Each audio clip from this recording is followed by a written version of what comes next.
Cheers, we see. Ugh, that's cold tea. I'm back. Been away a few weeks, 7 days of which I was literally away, as the family and I went on a vacation to Dominican Republic for 7 days. Never been before. Wonderful weather, terrific people. Highly recommended if you enjoy sun, sand, and rum. We had a blast. Anyways, there's no record stores there.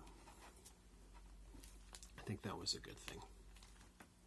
But when I came back, I felt like I had a little making up to do, so that's what I'm going to share with you. Unfortunately, since I've been back, because I've been in catch-up mode, I haven't listened to very much. So what I am showing you, the majority I haven't listened to yet, with the exception of 2, maybe 3 pieces. And I'll note that as I go.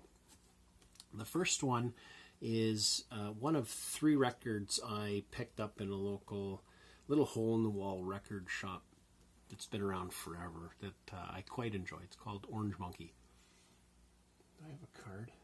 I do.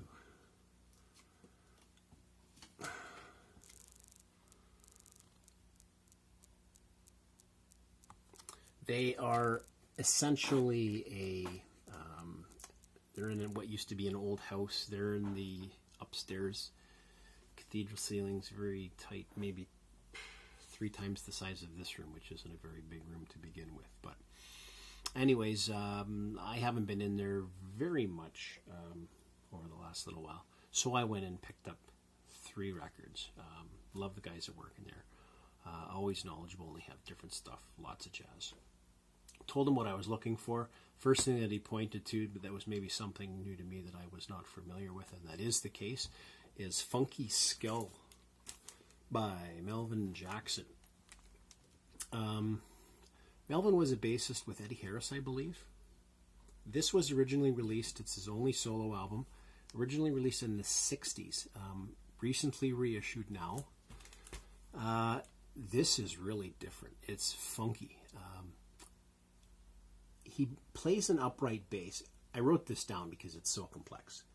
But he runs the upright bass through a Maestro G2 filter box, a boomerang, an Echoplex, and an Ampeg amp. Sounds funky. Love it.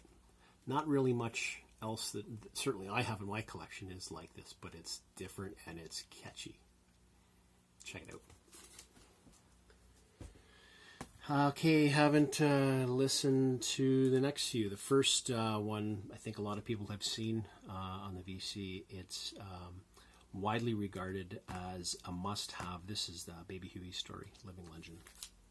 This has been recently reissued. I believe this is a gatefold. Really looking forward to this.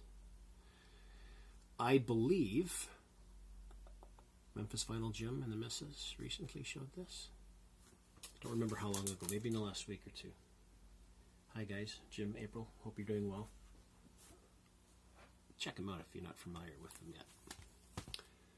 Lonnie Smith, Think. Awesome jazz. I did some sampling of this online, but I haven't spun the LP yet. So want to properly listen to this from start to finish. This was a good find, as it is, I believe it is anyways, highly regarded by Beatles fans in Canada, as this LP was the first Beatles LP released in North America, and it was only in Canada at first, even before the States. So I think I do anyways, regard it highly. I think that's pretty cool. Beatles Mania with the Beatles. This is an original pressing. It's in very nice shape. There's a couple of spots on the cover here in the A, and on the back you can see where there's a piece of tape and some little discoloration here. But other than that, it's in nice shape. So happy to finally get a nice copy of this. This is one that I have listened to. I believe, and you'll have to correct me down below if my pronunciation is incorrect, Triumvirate. This is Illusions on a Double Dimple on Harvest. I believe this is their second album. I have listened to this a couple of times, as I say. It's pop rock with some prog and electronic elements in here. It's safe. Early Genesis, maybe it sounds like. But there's not a lot of what I would call experimentation. My two favorite pieces on here, they're actually the two longest tracks on the LP. Triangle on side A and Roundabout on side B. Two of my favorites, but those in particular are more experimental pieces, and I think maybe that's why I enjoy them so much. But this is good. I mean, if you like poppy prog rock, this is heavy with piano and drums. If you like that, you might enjoy this. Next is a album that's, I believe, in his catalog, regarded highly. This is Metal Fatigue by Alan Holdsworth. Don't really have much of Alan's material. Alan, of course, recently passed away in recent months, so I was happy to find this. Another Billy Cobham to add to my collection. This is Inner Conflicts from 1978. Haven't listened to this one yet. Not sure how it's going to hold up against his other stuff. I have a couple other of his albums. Spectrum being my favorite of his. I believe that's his debut, which is just a phenomenal record. So looking forward to listening to this. Finished off for the most part most of my early 70s stuff from Return to Forever. This is Where Have I Known You Before.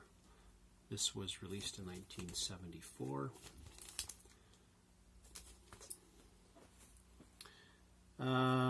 Zeke the Vinyl Geek recently showed this. This is Hang On There Baby, Johnny Bristol. I believe it was Zach that showed this, but how you doing, Zach, if you're watching?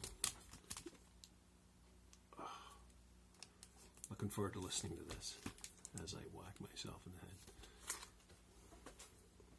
How can you not look at an album by this guy or listen to his music and not think of Bobby Gass? How you doing, Bobby? Lee Michaels. Bobby's a big fan of Lee. This is Fifth. And Lee's big track off of this is, do you know what I mean? You know what I mean? I believe it's the first track on side 2. It's, you know, they put the tracks all around. Where is it now? Side 1, side 2. There we go. Do you know what I mean? Lee Michaels. Never found a copy of this. Maybe once before. Just beat up. So finally nice to have a copy of The Slider by T-Rex. A must-have. Okay, the last two records are albums that came in today, and they're probably the reason that initiated me to do this video today.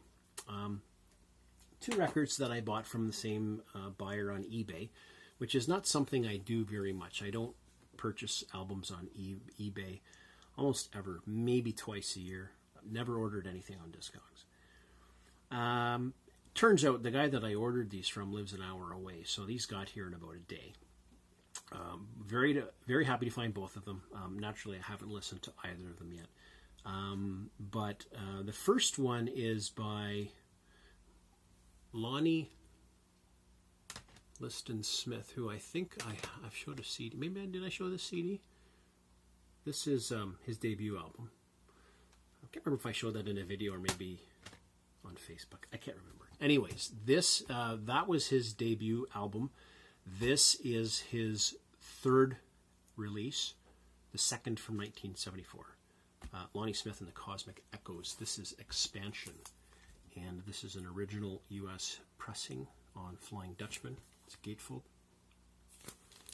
Very happy to find this online and purchase a copy of that. And the last one that I have, like I say, is the second of two albums that I bought via eBay. And this is a guy that, if you've been watching my videos for maybe longer than 6 months, you'll know that I used to show records from this guy all the time, and really not much recently, because I probably haven't bought anything from him since before Christmas. This is an album that I've never seen in the wild.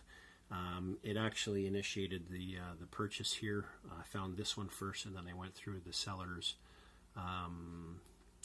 library or store, if you will, with other things that he had, and then I found expansions. But this is Elvis Sings Inspirational Favorites. This is a Reader's Digest release. It was released in the early 80s.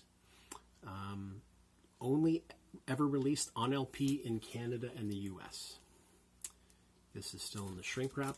I've never seen this in the wild. And I think it was 10 bucks. Anyways, for an album that I've never seen of Elvis's, very happy to have this and add it to my collection. So there you go, folks. If you're still with me, thank you very much for tuning in. I hope everybody is doing well. Bye for now.